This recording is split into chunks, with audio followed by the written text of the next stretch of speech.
ಇವತ್ತು ನನ್ನ ಫೇವ್ರೇಟ್ ಬದನೆಕಾಯಿ ಉಪ್ಪುಗೊಜ್ಜು ಮಾಡೋ ರೆಸಿಪಿನ ಶೇರ್ ಮಾಡ್ತಾ ಇದ್ದೀನಿ. ನಮ್ಮ ಅಮ್ಮನ ರೆಸಿಪಿ ಇದು. ತುಂಬ ಬೇಗ ಮಾಡ್ಬೋದು. ಸೈಡ್ಸ್ ಆಗಿ ಥರ ಯೂಸ್ ಮಾಡ್ಕೋಬೋದು, ಅನ್ನದ ಜೊತೆ ಕೂಡ ಯೂಸ್ ಮಾಡ್ಕೋಬೋದು. ಎರಡೆರಡು ಬದನೆಕಾಯಿ ಇತ್ತು, ಹಾಗಾಗಿ ಎರಡೂ ಬದನೆಕಾಯಿಯನ್ನು ನಾನು ಇವಾಗ ಸುಟ್ಕೋತಾ ಇದ್ದೀನಿ. ಎಣ್ಣೆ ಹಚ್ಚಿದ್ರೆ ಈಸಿಯಾಗಿ ಸಿಪ್ಪೆ ತೆಗೆಯೋದಕ್ಕೆ ಆಗತ್ತೆ. ಅಷ್ಟರ ಒಳಗಡೆಗೆ ಮನೆಯಲ್ಲಿರೋ ಗಾಂಧಾರಿ ಮೆಣಸನ್ನು ನಾನು ಚೆನ್ನಾಗಿ ಪುಡಿ ಮಾಡ್ಕೋತಾ ಇದ್ದೀನಿ. ತುಂಬಾ ಟೇಸ್ಟಿಯಾಗತ್ತೆ. ಇದಿಲ್ಲ ಅಂದರೆ ಹಸಿಮೆಣಸಿನ್ಕಾಯಿ ಕೂಡ ಹಾಕ್ಕೋಬೋದು.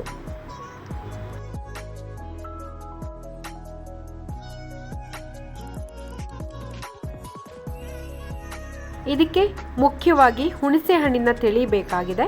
ಒಂದು 4ರಿಂದ 5 ಸ್ಪೂನ್ ಆಗೋಷ್ಟು ಹುಣಸೆ ಹಣ್ಣಿನ ತಿಳಿನ ನಾನು ರೆಡಿ ಮಾಡ್ಕೊಂಡಿದ್ದೀನಿ.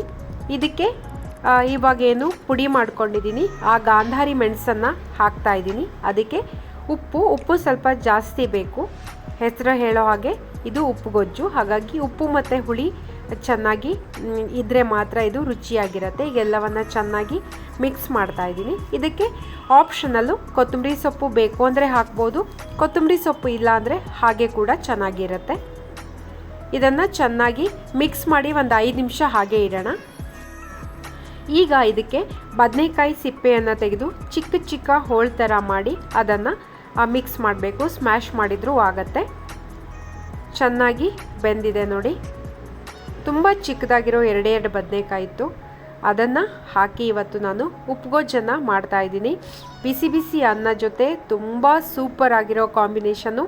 ಅಥವಾ ಮೊಸರನ್ನ ಇದ್ದರೆ ಅದ್ರ ಜೊತೆ ಇದನ್ನು ಬಾಡಿಸ್ಕೊಳ್ಳೋದಕ್ಕೆ ಕೂಡ ಹಾಕ್ಕೋಬೋದು. ತುಂಬಾ ಟೇಸ್ಟಿಯಾಗಿರುತ್ತೆ. ತುಂಬ ಬೇಗ ಕೂಡ ಮಾಡ್ಬೋದು. ಒಂದ್ಸಲ ಟ್ರೈ ಮಾಡಿದ್ರೆ ನೀವು ಆವಾಗವಾಗ ಮಾಡ್ತಾನೆ ಇರ್ತೀರ. ಅಷ್ಟೊಂದು ರುಚಿಯಾಗಿರುವಂತಹ ನನ್ನ ಫೇವ್ರೇಟ್ ಉಪ್ಪುಗೊಜ್ಜು ಇವಾಗ ರೆಡಿ ಆಗ್ತಾ ಇದೆ.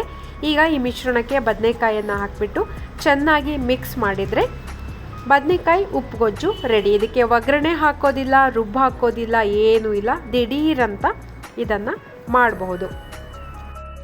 ಅಡುಗೆ ಮಾಡ್ಕೊಳ್ಳೋದಕ್ಕೆ ಬೇಜಾರು, ದಿಢೀರಾಗಿ ಏನಾದರೂ ಮಾಡ್ಕೊಳ್ಳೋಣ ಅಂತ ಯಾರಿಗಾದರೂ ಅನಿಸಿದರೆ ಇದನ್ನು ಖಂಡಿತ ಟ್ರೈ ಮಾಡಿ.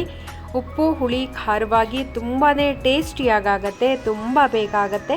ಒಂದೇ ಒಂದು ಬದನೆಕಾಯಿ ಇದ್ದರೂ ಇದನ್ನು ಮಾಡ್ಕೋಬೋದು.